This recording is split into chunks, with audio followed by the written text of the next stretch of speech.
Es una bendición poder ser parte de todo este proyecto de las doctrinas fundamentales de la Asamblea de Dios, y en esta ocasión voy a compartir dos temas, pero voy a en este espacio hablar acerca de la segunda venida de Cristo.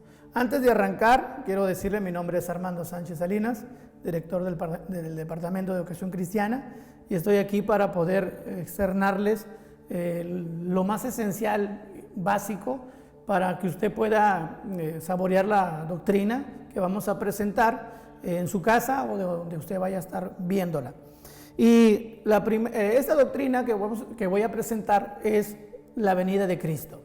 Los discípulos le preguntaron a Jesús que cuándo iba a ser su regreso. Y por allí Jesús dijo, pues nadie sabe ni el día ni la hora, solamente mi Padre que está en los cielos. ¿Por qué? Porque ellos de alguna manera querían conocer los tiempos y las sazones, y eso solamente le pertenece a Dios. Hay mucha controversia y muchas interpretaciones en cuanto a esta doctrina, pero vamos a pegarnos a nuestro credo asambleísta, lo que nos dictan o lo que nos enseña a través de institutos bíblicos y lo que hemos recogido a través de la docencia, y queremos presentar esto. La segunda venida obviamente pareciera que inicia con el arrebatamiento, o el arrebatamiento es la parte fundamental, que es un parteaguas que nos va a dar luz de este acontecimiento. Estamos en el tiempo de la gracia. Dios trabajó con Israel durante mucho tiempo. Cuando viene Jesús establece la iglesia, y entonces la iglesia es la que está caminando ahorita. Cuando llega el arrebatamiento, entonces empieza el cronómetro de Dios, por así decirlo. Dios empieza a trabajar nuevamente con Israel. Ahorita Dios está trabajando con la iglesia, con el gentil, pero una vez que el pueblo es arrebatado, en el arrebatamiento, van a suceder varias cosas, tanto en el cielo como en la tierra. Nosotros creemos que la iglesia no va a pasar por la gran tribulación y que va a ascender al cielo.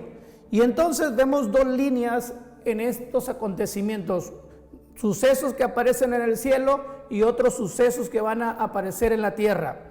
Y cuando analizamos esto, tenemos que visualizar. Primero, en el cielo va a haber dos sucesos bien marcados. Una que viene siendo las bodas del Cordero, y la otra el tribunal de Cristo. Algunos intérpretes creen que la cena de Cristo o la cena del Cordero no es literal, sino sencillamente es en el regreso, en el Armagedón. Bueno, quiero explicar estos sucesos que van a aparecer en el cielo. Y hablo del cielo porque la iglesia fue arrebatada y es llevada al cielo. Algunas personas se preguntan, ¿a qué vamos al cielo? Obviamente vamos al cielo porque en el cielo va a haber ciertas actividades que Dios tiene para nosotros. Una, donde la iglesia, la novia, se presenta ante el novio que es Jesús, y vamos a unas bodas del Cordero. Y cuando yo pienso en esto, es emocionante, porque es una fiesta. Vamos a una fiesta al cielo. Entonces, allá en el cielo va a haber regocijo, vamos a estar con Cristo y vamos a estar de manteles largos. Vamos a una fiesta, a las bodas del Cordero. Hay tanta gente que dice que ya están los manteles puestos, que el reloj ya está a punto de dar el clic final para que suenen las campanas para entrar a las bodas del Cordero. Lo que quiero decirle a usted es que hay una fiesta, hay una boda preparada, hay una actividad en el cielo que va a ser de regocijo, va a ser de emoción para la iglesia, porque allí es donde la novia llega y conoce al novio en las bodas del Cordero. Es importante que estemos listos, porque Cristo viene por una iglesia sin mancha, sin arruga y sin contaminación. Todo aquel que esté buscando a Dios y alejándose del pecado va a ser parte de la iglesia que va a llegar al cielo. Cuando veo esto, otra de las cosas muy importantes que va a haber en el cielo va a ser el tribunal de Cristo.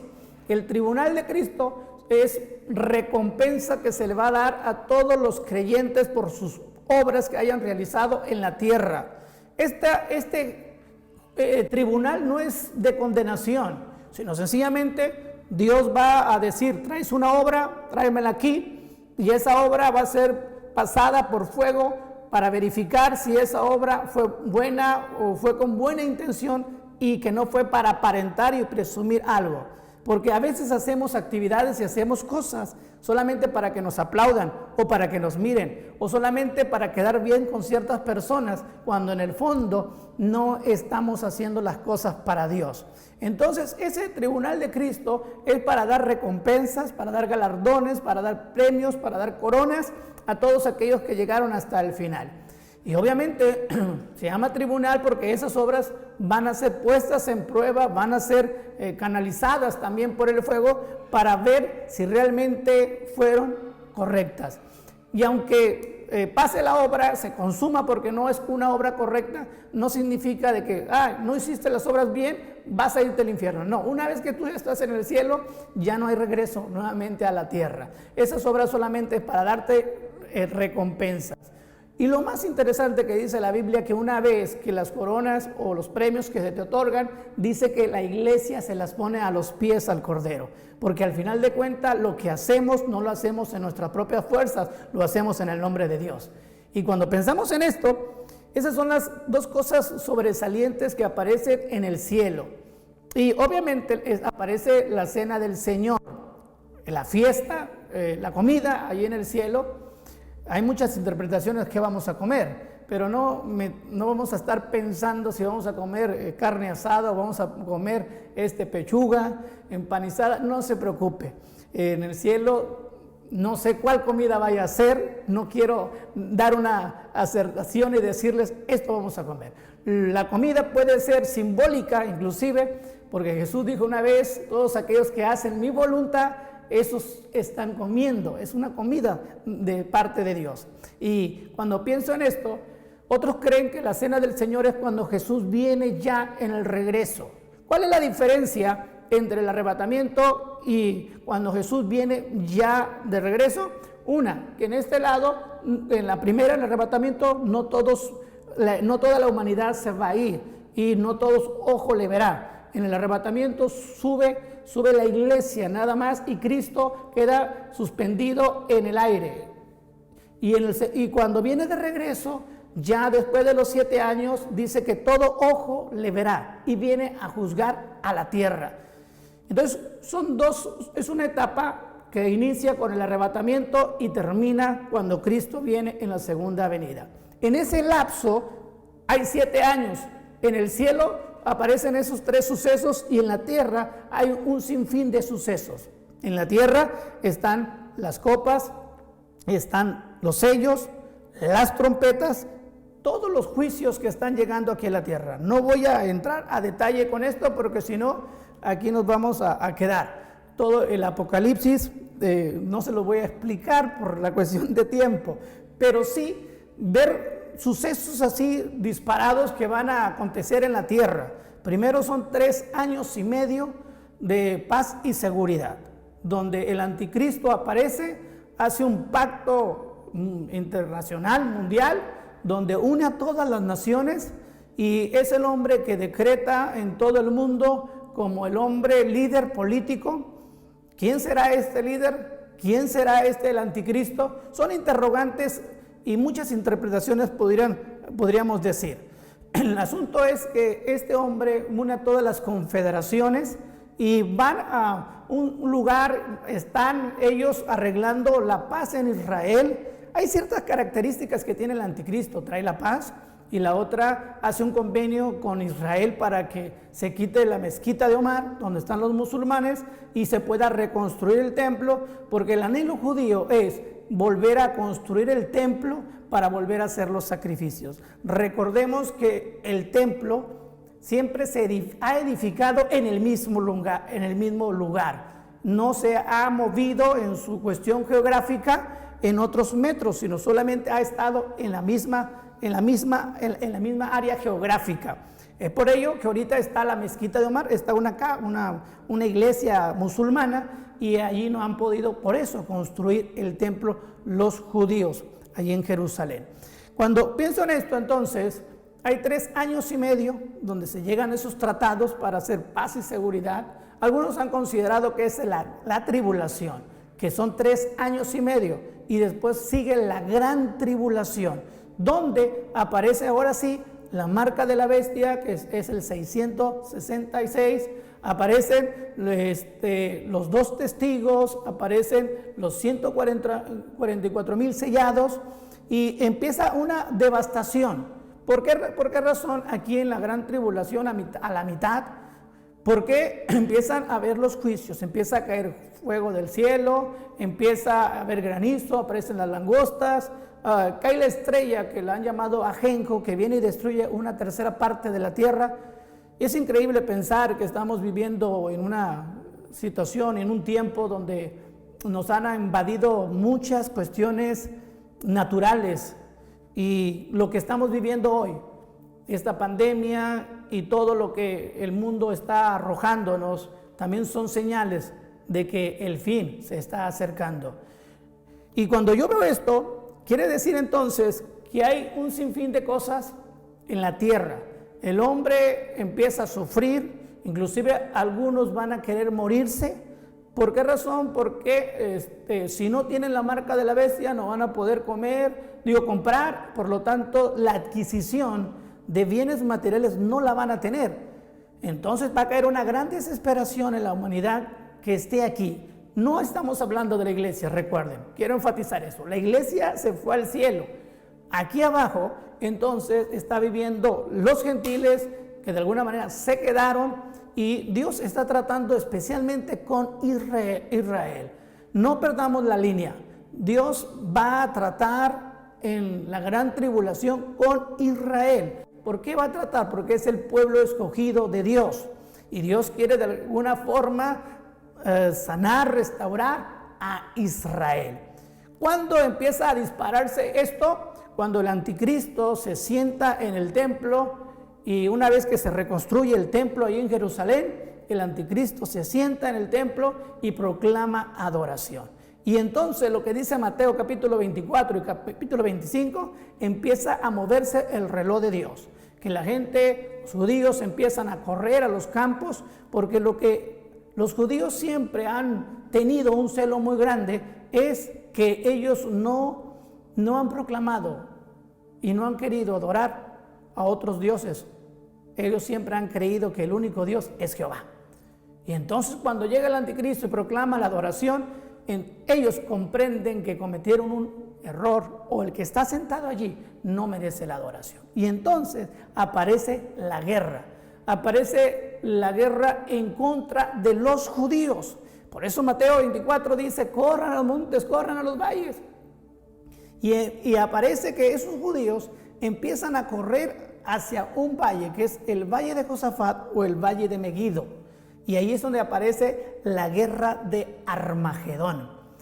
Los acorralan las naciones para ir en contra de los judíos, obviamente porque los judíos no rindieron tributo, gloria o alabanza al anticristo.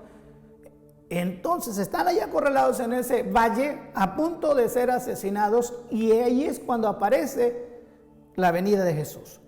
Jesús aparece y dice la Biblia que todo ojo le verá y mirarán al que traspasaron. ¿Quién lo traspasó? Los judíos. Entonces los judíos se darán cuenta que al que ellos crucificaron realmente sí era el Cristo. Y entonces viene Jesús bajando y empieza a juzgar a las naciones. ¿Cuál es el juicio de las naciones? A todos aquellos que se rebelaron en contra del pueblo judío. Obviamente Dios los empieza a dar una sentencia y viene a juzgar a la bestia y al dragón y al anticristo. Son los que la tría infernal, algunos le han considerado, que son los primeros que van a ser lanzados al horno de fuego. Solamente Satanás no. Satanás es atado por 1000 años, pero el falso profeta y la bestia, esos sí son lanzados al horno de fuego. Ellos no atraviesan el abismo o un lugar donde Satanás va a estar encarcelado. No, ellos son arrojados al lago de fuego. Y obviamente aquí empieza Dios a trabajar con Israel y con las naciones, con la humanidad que logró pasar la gran tribulación.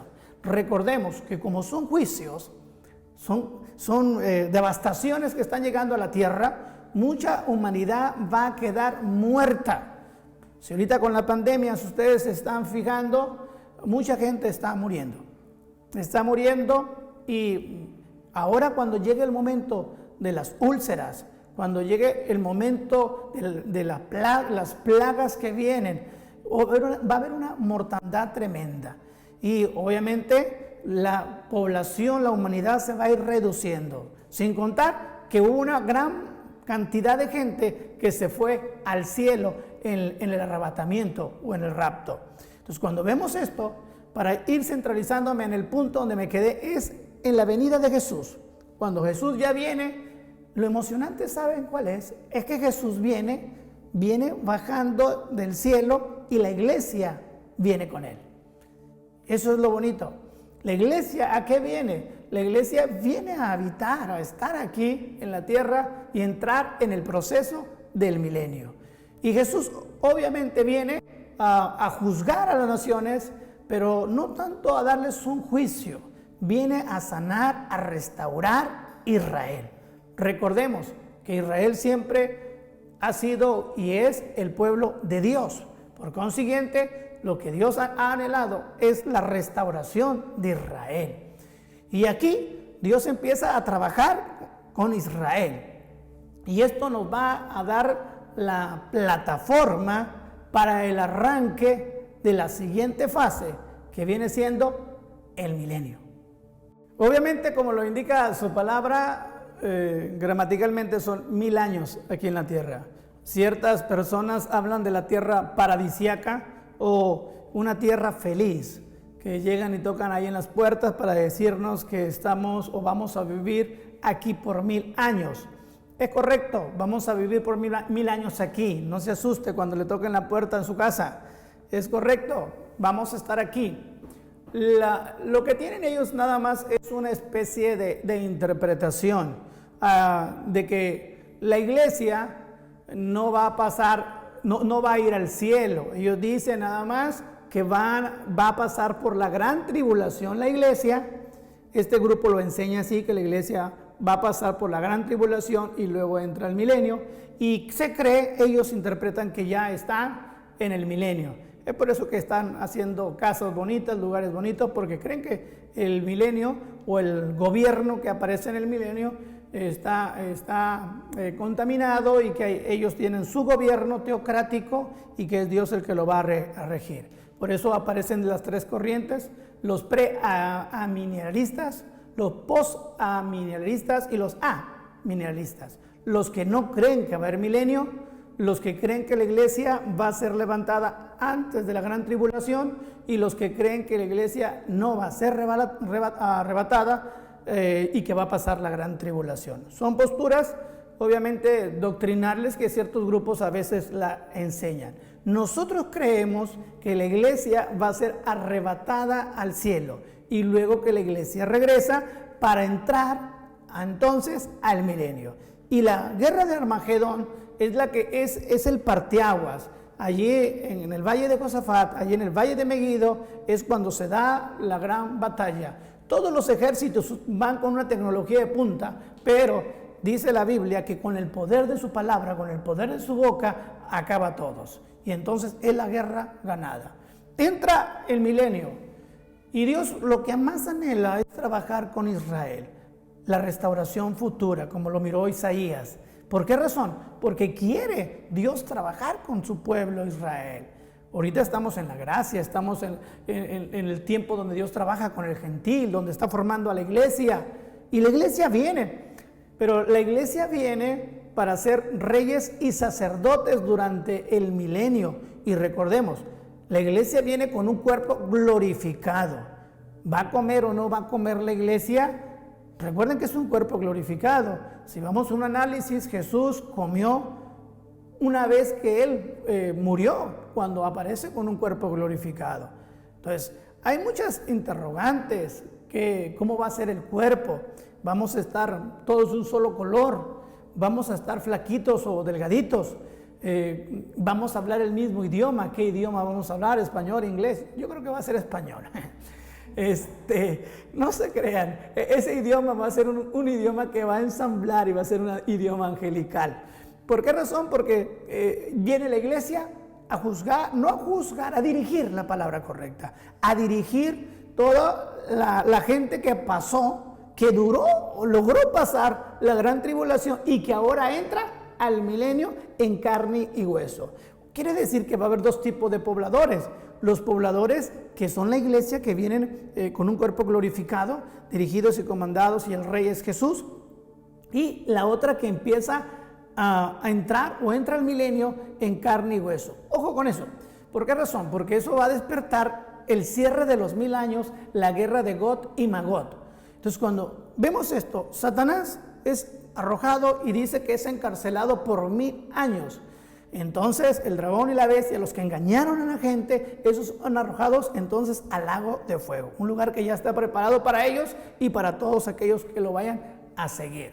Entonces, en el milenio, Dios empieza a restaurar la tierra, restaura la tierra, porque cuando en la caída de Adán produjo cardos y espinos, la tierra no es que haya sido maldecida, la tierra tuvo consecuencias de la desobediencia, produjo cardos y espinos. Y acá Dios viene a dar una restauración a la tierra, que la tierra produzca más vegetación, más árboles frutales.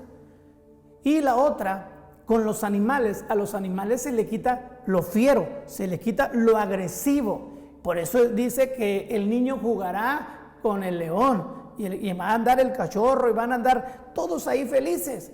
Y lo hemos visto en ocasiones en algunos dibujos o algunos póster, como estas imágenes tan tiernas donde el niño anda jugando con el león, con la pantera, porque así va a ser la vida. Va a entrar otra vez al proceso de la inocencia, como en el paraíso de Adán y Eva.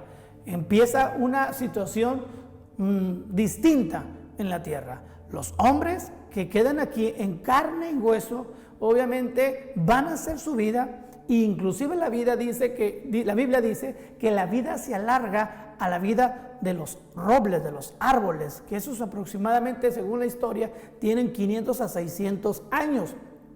Por lo tanto, la vida humana va a alargarse, no se van a morir a los 30, 40 o en este caso la vida normal ahorita, que viene siendo 70, 80, van a tener un periodo de tiempo más extenso. La vida de los que estén en carne y hueso va a ser más extensa. Por lo tanto, obviamente muchos de los que entraron al milenio van a morir allí, van a morir allí. ¿Qué recompensas tienen? Eso lo van a ver ustedes en el juicio del gran trono blanco, que posteriormente es otro tema. Pero mueren allí, la recompensa es en ese momento, la recompensa está allí, la recompensa está con Cristo dirigiéndolos. Pero ¿quiénes son los que de alguna manera van a revelarse hasta el final de los 1000 años? Mucha gente de la que nace durante los 1000 años. ¿Por qué razón? Satanás se levanta, lo sacan, es soltado después de los 1000 años. Concluye los 1000 años y entonces Satanás es soltado. ¿Para qué es soltado? ¿A qué viene Satanás? Sí, esa es la incógnita. ¿A quién va a engañar? ¿Engañará a la iglesia? A la iglesia no le engaña. La iglesia ya tuvo su proceso. La iglesia ya fue al cielo, descendió del cielo con Cristo y ahora la iglesia está dirigiendo como reyes y sacerdotes al lado de Jesús. La iglesia tiene un cuerpo glorificado. La iglesia se traslada, o los integrantes del cuerpo de Cristo, que vienen siendo la iglesia, se moverán a velocidades increíbles, porque van a ser, para que lo podamos entender, como espíritus que corren. Vamos a atravesar paredes y vamos a estar de alguna manera en diferentes puntos rapidísimos, porque el cuerpo es glorificado de la iglesia. Y el trato más que todo es con la gente que entró en carne y hueso, la gente que entró en materia al milenio. ¿Por qué razón? Ellos de alguna manera, los que nazcan, no vieron la guerra de Armagedón o no van a tener la apreciación del amor, o la grandeza y el poder de Dios. Mirarán maravillas, pero se van a acostumbrar a ver todo eso, porque nacieron bajo ese contexto. Recuerden que el pueblo de Israel salió de Egipto y toda la generación que sale de Egipto murió. ¿Quiénes entran a la tierra prometida? La gente que nace en el desierto, gente que no traía una mentalidad de esclavo. Para hacer un análisis comparativo nada más. O sea, una generación cae y una se levanta, en aquel caso en Israel, bueno, en el desierto, y son los que entran a la tierra prometida. Aquí la rebelión que aparece al final de los 1000 años es considerada la guerra de Gog y Magog. Es una guerra de cierre para terminar los 1000 años. ¿Por qué razón? Allí es como el cerrojo final ante los 1000 años, porque Satanás se revela y va a engañar a los que quedaron con vida, en carne y hueso. Son los que podrá confundir, son a los que podrá dañar, son a los que de alguna forma los puede envolver. ¿Para qué? Para una rebelión en contra Cristo y contra la iglesia. Aquí no aparece el papel o la funcionalidad de Dios, todavía el control lo tiene Jesús. Ese es un gobierno teocrático 100%, donde Jesús viene a poner su orden, su autoridad, su justicia y su paz en la tierra durante este tiempo del milenio. Es un gobierno totalmente gobernado por Cristo. Él es el Rey, Él es el que está dirigiendo y controlando toda la tierra. Bueno, entonces aquí hay muchas incógnitas o algunas preguntas. ¿Va a haber casamientos? ¿Se irán a casar? Algunas dudas que aparecen a través de algunas personas. Obviamente, si tienen naturaleza humana, sí se van a casar. Recordemos que la iglesia está en otra esfera. La iglesia no juega el mismo papel que los que están caminando o caminaron en carne y hueso durante el milenio. La funcionalidad de la iglesia es totalmente diferente. Esa es de gobierno, de dirección, de ubicación, de cuidado, de estar al pendiente de los que están de carne y hueso. La mayor parte de los que estén en su naturaleza humana la mayoría de los que sobrevivieron son del pueblo de Israel. Y son al final de los 1000 años a los que va a querer convencer Satanás para una rebelión en contra de Jesús. Entonces, quiero terminar esto. Este es el proceso cronológico. Yo sé que podemos especular la escatología y los eventos futuros, lo podemos a veces especular mucho porque obviamente cada quien tiene su propia interpretación y visión de las cosas.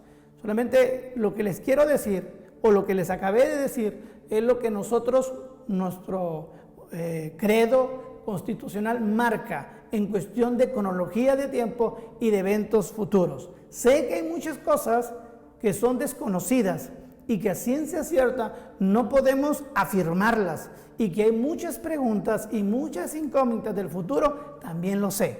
¿Por qué razón? Porque a veces quisiéramos conocer como todo lo que va a pasar en el futuro, y recordemos que solamente lo que conocemos es lo que está en las Sagradas Escrituras. Así que Dios nos ayude para poder hacer la voluntad de Dios como Dios marca, y que Dios nos ayude que estemos siendo papel importante en esa función que va a tener la iglesia en el milenio. Dios les bendiga en esta hora.